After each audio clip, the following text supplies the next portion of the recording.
전능하사 천지를 만드신 하나님 아버지를 내가 믿사오며 그 외아들 우리 주 예수 그리스도를 믿사오니 이는 성령으로 잉태하사 동정녀 마리아에게 나시고 본디오 빌라도에게 고난을 받으사 십자가에 못 박혀 죽으시고 장사한 지 사흘 만에 죽은 자 가운데서 다시 살아나시며 하늘에 오르사 전능하신 하나님 우편에 앉아 계시다가 저리로서 산자와 죽은 자를 심판하러 오시리라.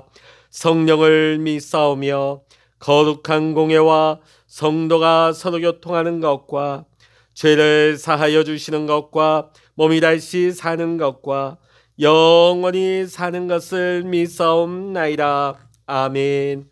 찬송가 289장입니다. 찬송 289장입니다. 주 예수 내 맘에 들어와 계시는 변하여 새 사람 되고 내가 늘 바라던 참빛을 찾음도 주 예수 내 맘에 오심 주 예수 내 맘에 오심 주 예수 내 맘에 오심 물밀듯 내 맘에 기쁨이 넘치면 주 예수 내 맘에 오심 주 예수 내 맘에 들어와 계시는 망령된 행실을 끊고 머리털보다도 더 많던 내 죄가 눈보다 더 희어졌네 주 예수 내 맘에 오심 주 예수 내 맘에 오심 물밀듯 내 맘에 기쁨이 넘치면 주 예수 내 맘에 오심 내 맘의 소망을 든든히 가짐은 주 예수 내 맘에 오심 의심의 구름이 사라져 버림도 주 예수 내 맘에 오심 주 예수 내 맘에 오심 주 예수 내 맘에 오심 물밀듯 내 맘에 기쁨이 넘치면 주 예수 내 맘에 오심 사망의 흠치마 골짜기 가다가 밝은 빛 호련히 비춰 저 멀리 하늘문 환하게 보임도 주 예수 내 맘에 오심 주 예수 내 맘에 오심 주 예수 내 맘에 오심 물밀듯 내 맘에 기쁨이 넘치면 주 예수 내 맘에 오심 내가 저 천성에 올라가 살기는 주 예수 내 맘에 오심 천성에 올라가 주님을 뵈리니 그 기쁨 비길 때 없네. 주 예수 내 맘에 오심, 주 예수 내 맘에 오심. 물밀듯 내 맘에 기쁨이 넘치면 주 예수 내 맘에 오심. 아멘. 이 시간 우리에게 주시는 하나님의 말씀, 고린도전서 10장 14절로부터 33절까지입니다. 고린도전서 10장 14절로부터 마지막 절 33절까지입니다. 우리 같이 14절부터 읽겠습니다. 그런즉 내 사랑하는 자들아, 우상 숭배하는 이를 피하라. 나는 지혜 있는 자들에게 말함과 같이 하노니 너희는 내가 이르는 말을 스스로 판단하라. 우리가 축복하는 바 축복의 자는 그리스도의 피에 참여함이 아니며 우리가 떼는 떡은 그리스도의 몸에 참여함이 아니냐. 떡이 하나요 많은 우리가 한 몸이니 이는 우리가 다 한 떡에 참여함이라. 육신을 떠나 난 이스라엘을 보라. 제물을 먹는 자들이 제단에 참여하는 자들이 아니냐. 그런즉 내가 무엇을 말하느냐. 우상의 제물은 무엇이며 우상은 무엇이냐. 무릇 이방인이 제사하는 것은 귀신에게 하는 것이요 하나님께 제사하는 것이 아니니 나는 너희가 귀신과 교제하는 자가 되기를 원하지 아니하노라. 너희가 주의 잔과 귀신의 잔을 겸하여 마시지 못하고 주의 식탁과 귀신의 식탁에 겸하여 참여하지 못하리라. 그러면 우리가 주를 노여워하시게 하겠느냐. 우리가 주보다 강한 자냐. 모든 것이 가하나 모든 것이 유익한 것은 아니요 모든 것이 가하나 모든 것이 덕을 세우는 것은 아니니 누구든지 자기의 유익을 구하지 말고 남의 유익을 구하라. 무릇 시장에서 파는 것은 양심을 위하여 묻지 말고 먹으라. 이는 땅과 거기 충만한 것이 주의 것임이라. 불신자 중 누가 너희를 청할 때에 너희가 가고자 하거든 너희 앞에 차려놓은 것은 무엇이든지 양심을 위하여 묻지 말고 먹으라. 누가 너희에게 이것이 재물이라 말하거든 알게 한 자와 그 양심을 위하여 먹지 말라. 내가 말한 양심은 너희의 것이 아니요 남의 것이니 어찌하여 내 자유가 남의 양심으로 말미암아 판단을 받으리요. 만일 내가 감사함으로 참여하면 어찌하여 내가 감사하는 것에 대하여 비방을 받으리요. 그런즉 너희가 먹든지 마시든지 무엇을 하든지 다 하나님의 영광을 위하여 하라. 유대인에게나 헬라인에게나 하나님의 교회나 거치는 자가 되지 말고 나와 같이 모든 일에 모든 사람을 기쁘게 하여 자신의 유익을 구하지 아니하고 많은 사람의 유익을 구하여 그들로 구원을 받게 하라. 아멘. 할렐루야. 오늘 이 아침에도 함께 기도하시는 우리 사랑하는 모든 믿음의 성도님들과 여러분의 가정과 또한 여러분의 기도의 제목 위에 오늘도 하나님의 크신 은혜와 평강의 축복이 주의 이름으로 간절히 축원합니다. 예전에 이런 얘기를 들은 적이 있습니다. 지금도 마찬가지일 거예요. 한국 영화계에서는 새로운 영화를 찍을 때 그 영화 촬영장에 돼지 머리를 올려놓고 고사를 먼저 드리고 시작한다는 것입니다. 이렇게 하는 이유는 이렇게 하면 영화가 대박 난다는 미신이 있고 또 하나는 영화를 찍다 보면 여러 가지 불미스러운 현장에서의 사고가 발생하다 보니까 실제로는 이걸 안 하면 혹시 사고 나면 어떡하나 하는 그런 찝찝한 마음에 수백만 원이나 하는 돈을 들여서까지 돼지머리 올려놓고 고사를 지낸다는 겁니다. 자, 그러다 보니까 현장에 있는 배우들이나 또 스태프들 중에 그리스도인들이 있겠지요. 자, 그들이 만일 돼지머리에 절하지 않고 만일 기독교식으로 기도를 했다가 호되게 욕을 먹는다 하는 얘기를 들은 적이 있습니다. 자, 이런 제사를 지낼 때에 귀신을 상징하는 그 대상에게 절하지 않는 것은 우리 그리스도인의 당연한 의무입니다.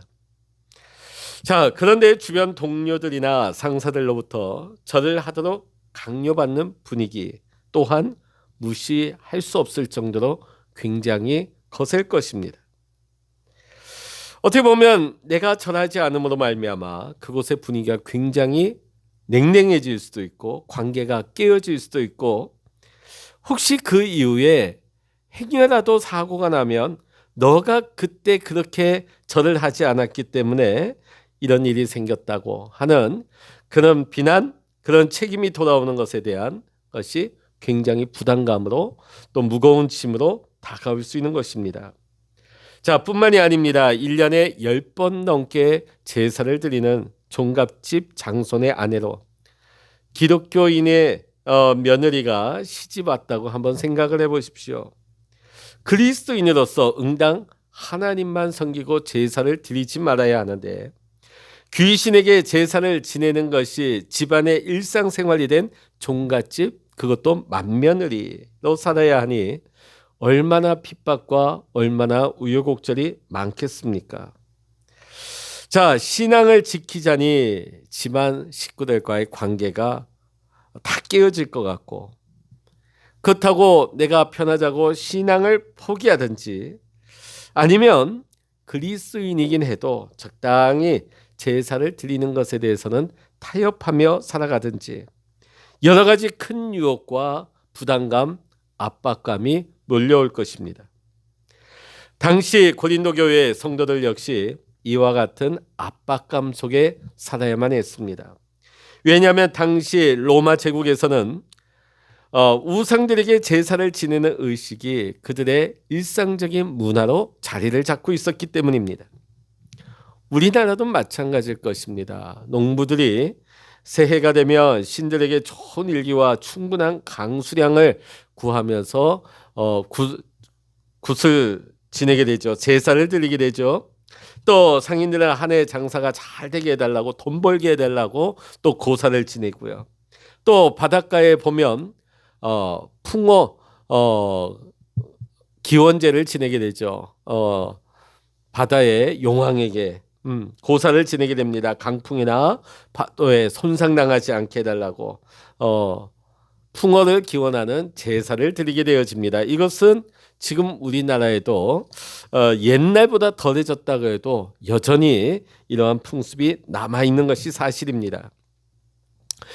자, 당시 로마 사회도 사회 전반적으로 이런 우상 앞에 제사를 드리는 것이 일반적인 사회 모습이고 풍습으로 자리를 잡고 있었기 때문에 당시 고린도 교회 성도들이 이런 사회 문화 풍습에서 벗어나서 살기가 매우 어려웠습니다. 실제로 당시 로마 황제나 이방 신들에게 절을 하지 않고 제사에 참여하지 않으면 일상의 사회생활이 불가능할 정도였습니다. 심지어는 물건을 사고 파는 일까지도 불가했습니다. 사회생활이 중단되는 것이죠.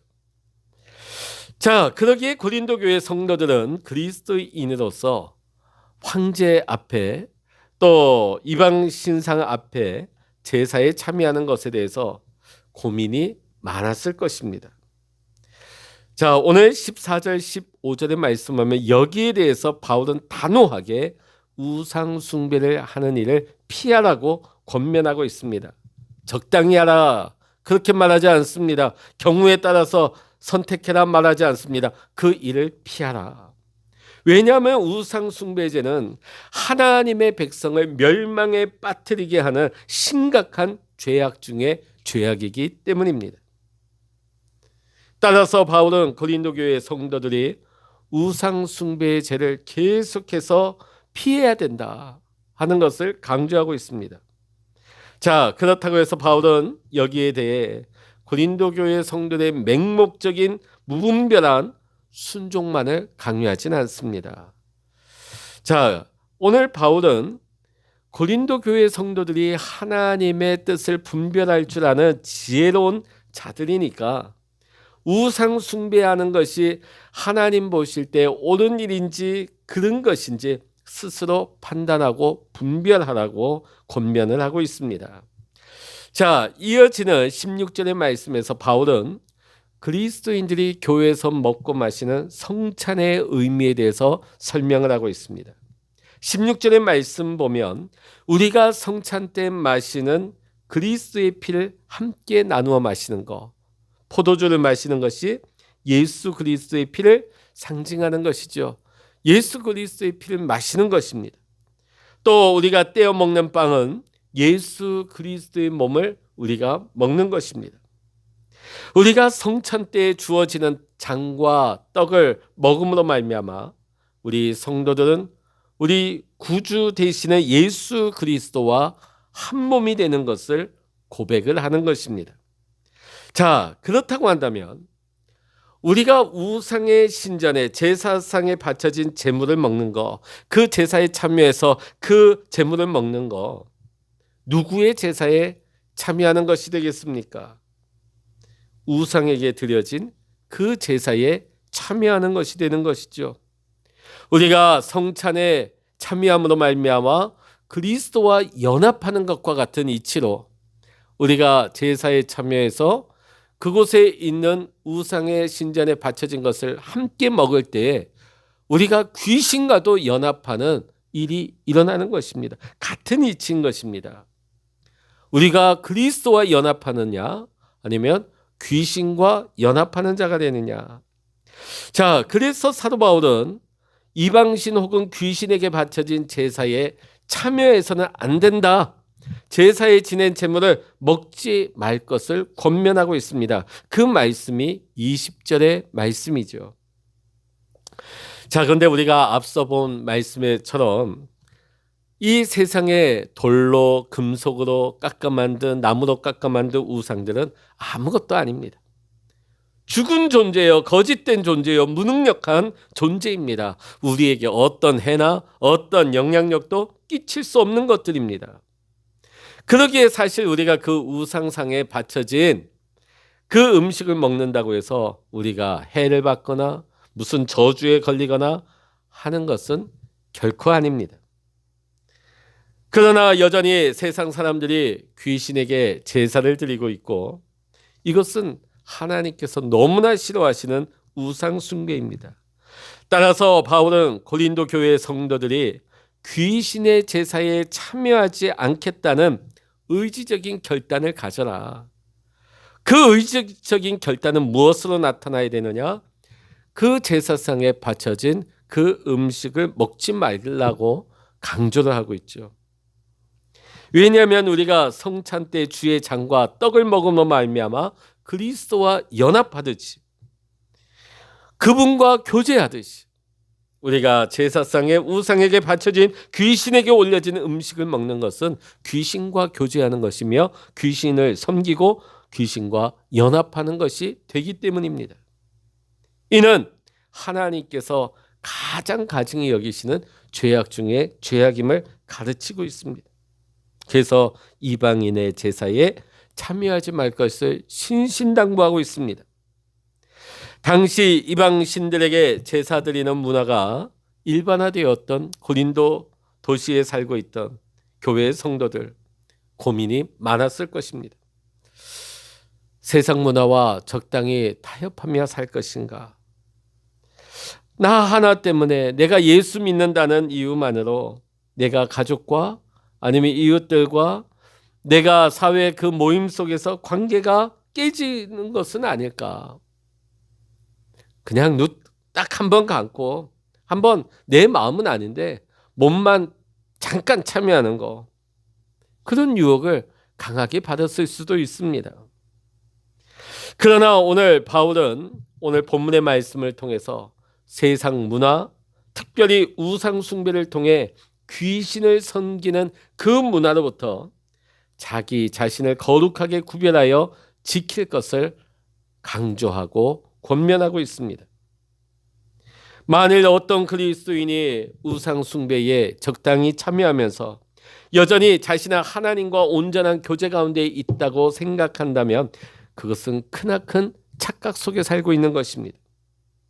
그것은 종교적인 혼합주의요, 적당하게 살면서 그러나 이미 하나님을 버린 것입니다. 세상 사람들은 그러게 우리 기독교인들 향해서 배타적이라고 비난합니다. 왜 너만 그렇게 유별나냐고.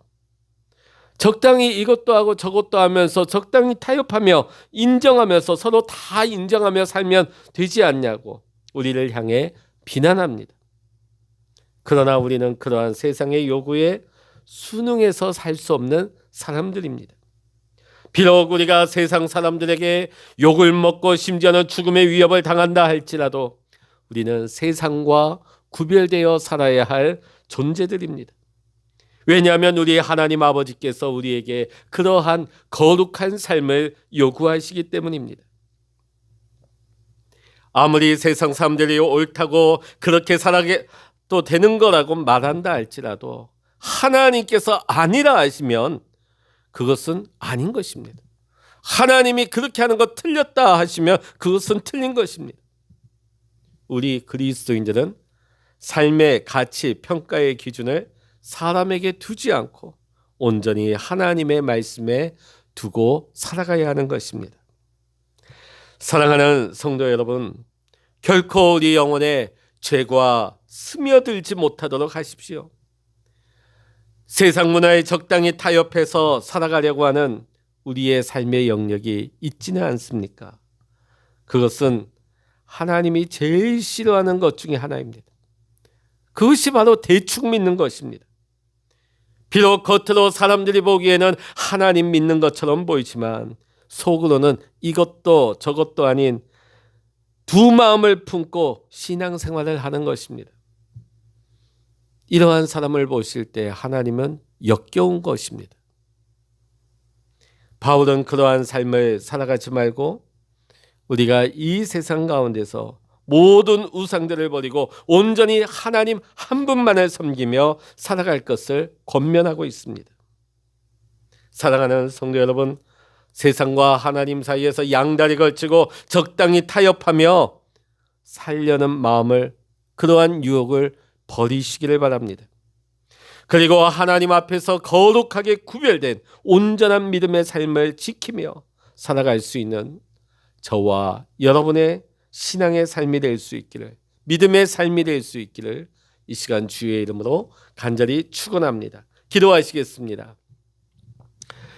할렐루야. 하나님 아버지, 오늘 사도 바울은 고린도 교인들을 향하여서 적당하게 타협하여 두 마음을 품고 살지 말고 온전히 하나님을 선택하고 거룩의 삶을 구별하여 지키라고 권면하고 가르치고 있습니다. 오늘 우리는 어떠합니까? 세상 사람들 눈치 보면서 그들의 관계를 염려한 나머지 우리가 적당히 우리가 세상과 하나님 사이에 양다리 걸치면서 우리가 두 마음을 품은 자로 살고 있지는 않습니까?